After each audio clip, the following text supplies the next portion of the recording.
This segment is brought to you by Buick, exceptional by design.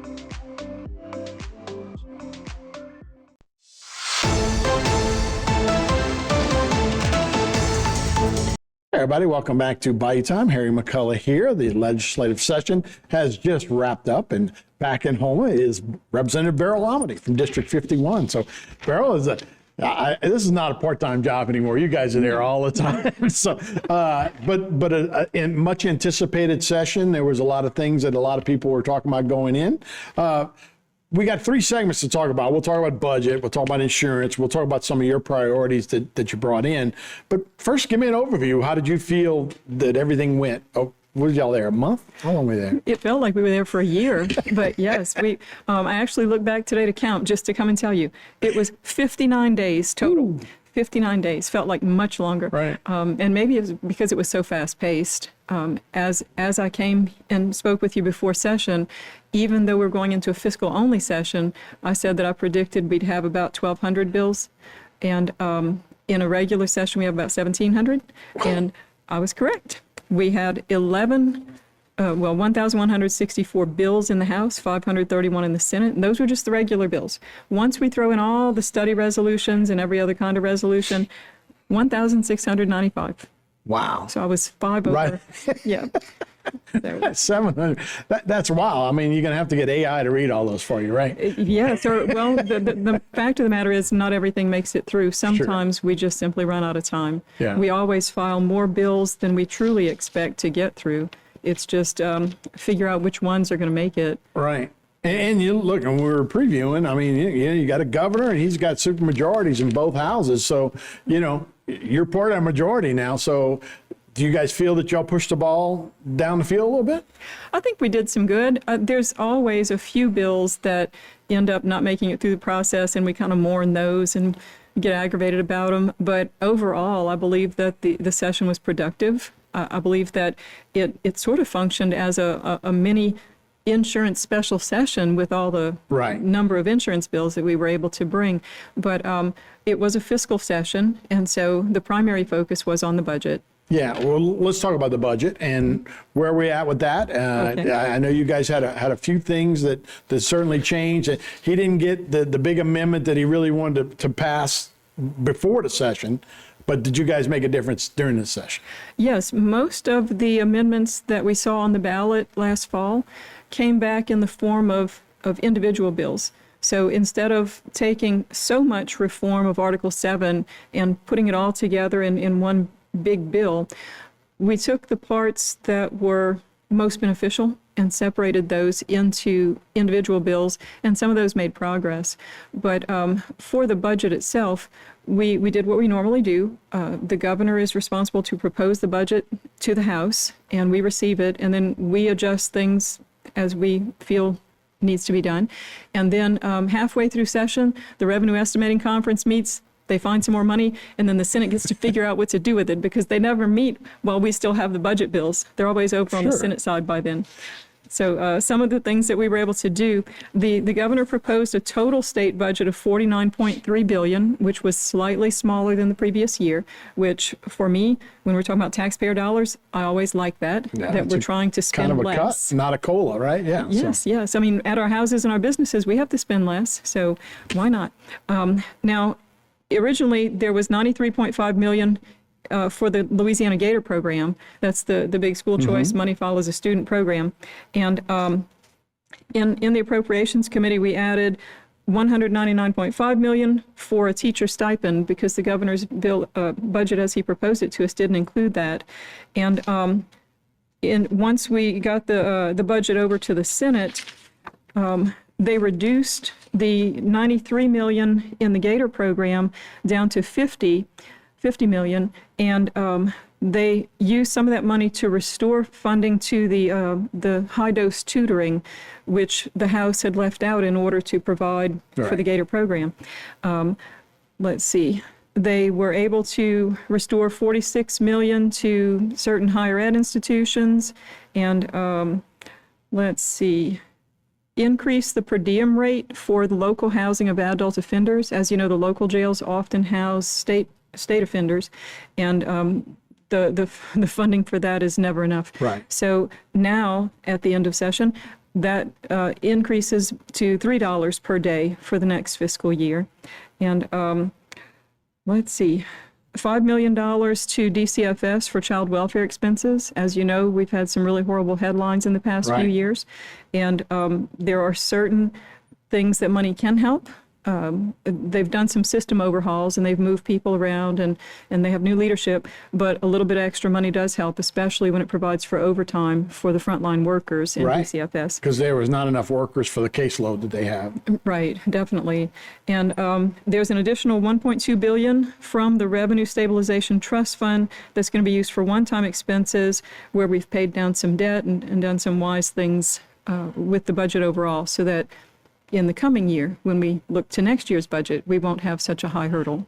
You're talking about down the road. Do we have one of those cliffs coming that always seems to be coming as we move out of COVID and those kind of things that supplement our budget? It seems that the 5-year outlook always contains a few cliffs. So that's why we have to be very careful and responsible with what we do with the dollars that we do have. Right, and that's why y'all are preparing now for that down the road, because, yeah, I mean, it always seems like we always have a storm, we always have a COVID, we always had something that always supplemented our budget, but you guys are preparing for that case down the road. All right, that's budget. We'll talk insurance. That's always a headliner. We'll talk about that when we come back right here on Bite Time. This segment was brought to you by Buick. Exceptional by design.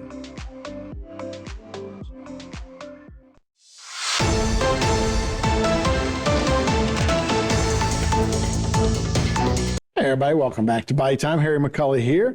Representative Beryl Amedee of District 51, just back from the legislative session. We talked a little bit about the budget, some of the things that went on. Now we move on to insurance, okay? And this is not the first time we've had insurance bills, right? No. Why is this going to be different than we think insurance rate? Because this is by far, I think, our biggest issue. It is. You know, when you talk about car insurance, flood insurance, homeowners, all the insurances together, it seems like it did a lot on car insurance, but where are we at? Why is this going to be different from this bill? Well, we had many insurance bills. Just in the list I brought with me today, I counted 20 bills that made it all the way through the process and 3 that didn't, and that's not all of them. That's just the ones that were most likely to help. Fortunately, our insurance commissioner is already reporting to us that we have a number of insurance underwriters or insurance companies who are here who are writing homeowner and property insurance policies who were not a year ago. So if you're getting your premiums in and they're ugly, shop around. You can actually do that now. You can shop around.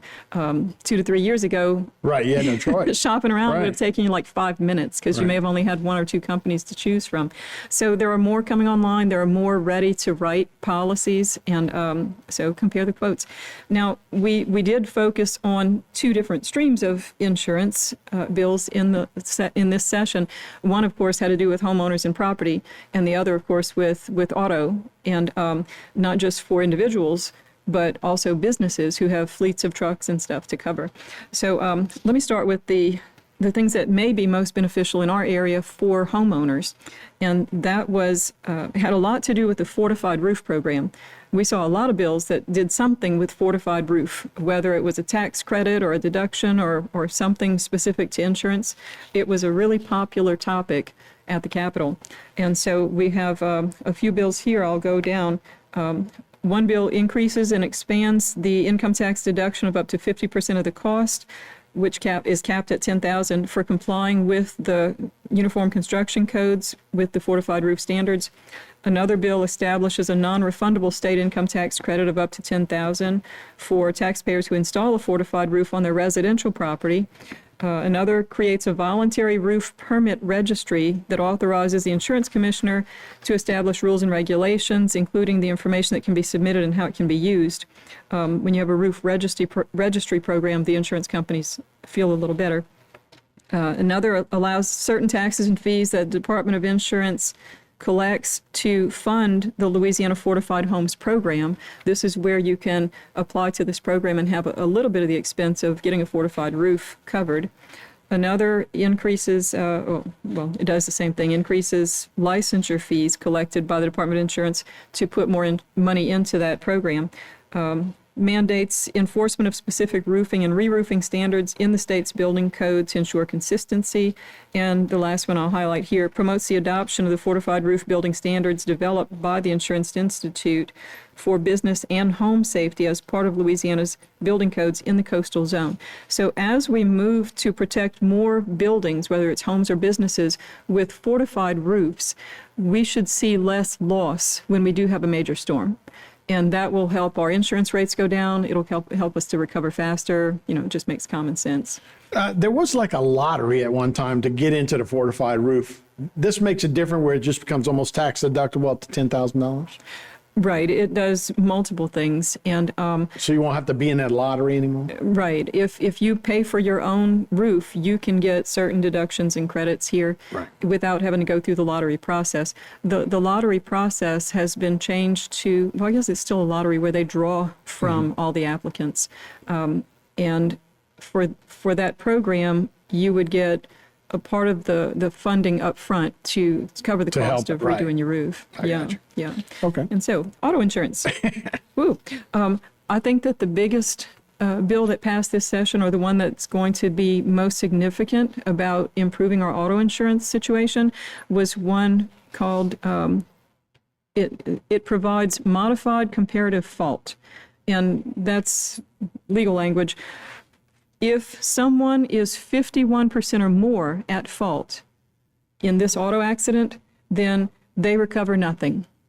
And the reason I believe that this might be the number one most beneficial bill is because you can no longer cause an accident and benefit from it, because we know that there was a lot of that going on.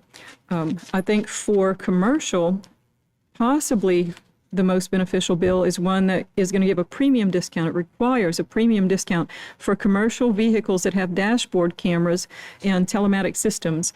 And this is also going to prevent people from pulling out in front of the big truck on purpose just so that they can get hit, so that they can get money. Right. Because now you're going to have video evidence of exactly how that accident happened. So I think those are going to be two of the most beneficial. And there were lots of other bills that dealt with medical expenses and what you can recover. And one day, if you want to have a deep dive insurance program, we can have maybe the commissioner come and explain all these. I think before, a lot had to do with advertising by lawyers, but that's not the case, right? That lawyers can still advertise. Yes, we had some lawyer advertising bills and they didn't make it. Right. That was one of the headlines prior on, because obviously billboards and advertising, if you watch local news or drive through New Orleans and Baton Rouge, that's all you see. That's all you see. But yeah, we'll see how these reforms do, and that certainly we could use a break with some of our insurance. All right, we'll talk about some of your bills when we come back. One more segment to go with Beryl Amedee right here on Bite Time. This segment was brought to you by Gin Gators. We sink our teeth into service.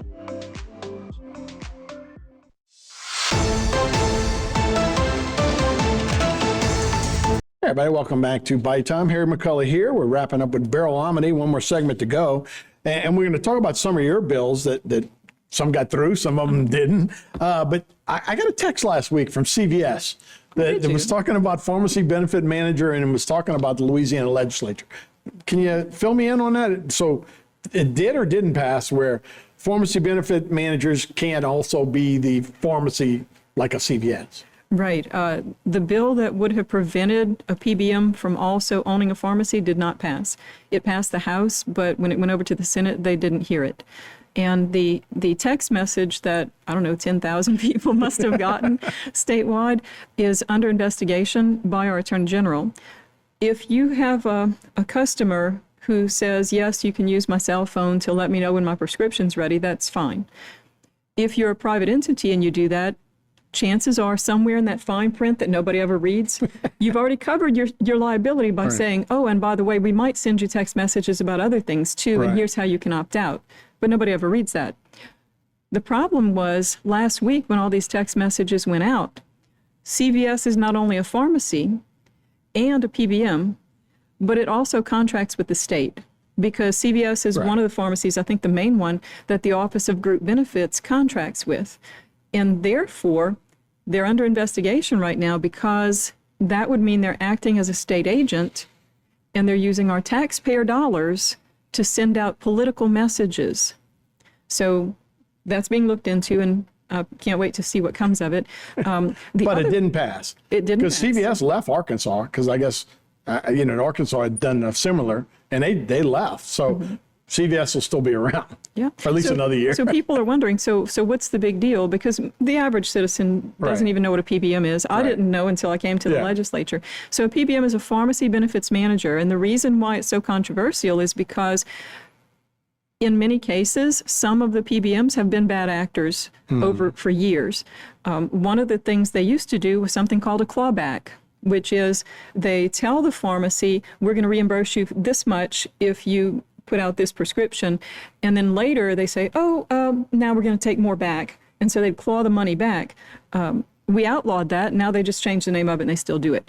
And then there are also rebates that the companies give back to the pharmacy benefit man to get on a lower level tier, but that adds to the cost of a drug. Yes, and the rebates, some of the rebates that are due the pharmacy never get there because the PBM keeps it. Right. And so in many cases, the PBMs have been picking and choosing winners and losers and benefiting themselves and harming especially the small independent pharmacies. Right. In my house district, just since I've been here. They can't deal. They can't. Right. act. We've had so many closed. We've probably had more closed than we still have open of independent pharmacies. So No, that's a they problem. cannot compete with those Right. Walgreens, CVS, and the pharmacy benefit manager in this case is CVS Caremark.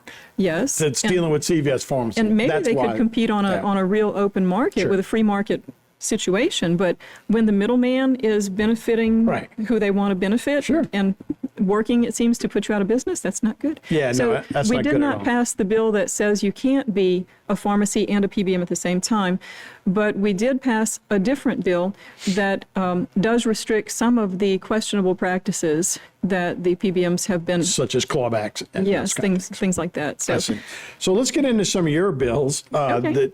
where they're at and Sure. what happened. Okay. Well, let's start with the one that I was really hoping for that failed, because I like to end on a positive note. This year I brought House Bill 555, and this was nicknamed the Medical Freedom Act. And the whole purpose of that bill was to put into law that a person is able to reject a medical intervention, especially a mandated one. And we define medical intervention, I'll read it to you: any pharmaceutical or biological agent or product that's designed to alter or restrict the biological functioning of the body, including vaccinations. So in this Medical Freedom Act, we didn't want to make it so that a person could refuse to get a physical to play on a sports team or drive a truck, but we did want to make it to where a person could refuse some sort of medical intervention that would require them to have, say, certain things injected into their bodies, like an immunization might. And the impetus for this was the phone calls that I've gotten for many years, even before coming to the legislature, where people were required to get certain immunizations to keep their jobs, like flu shots, which finally have recently been exposed as not actually keeping you from getting the flu or being able to spread the flu. So why should a person be mandated? Right. So, but I'll bring that one back. One that I did get to pass was House Bill 371, and that one is a church protection bill. It's a bill that says that a church can't be treated any more harshly in regulation than the least restrictive secular business. And the reason for this bill was to avoid things like we saw during the pandemic under the previous governor, where some churches were asked to not stay open while we had bar rooms and abortion clinics open, and also to prevent what's going on right now, where some churches around the state are being told by the fire marshal that even though they're approved for Sunday school for 300 kids on Sunday morning, if they have a co-op class of homeschool kids, 20 kids on Tuesday, the building's not safe. And so this will solve that problem.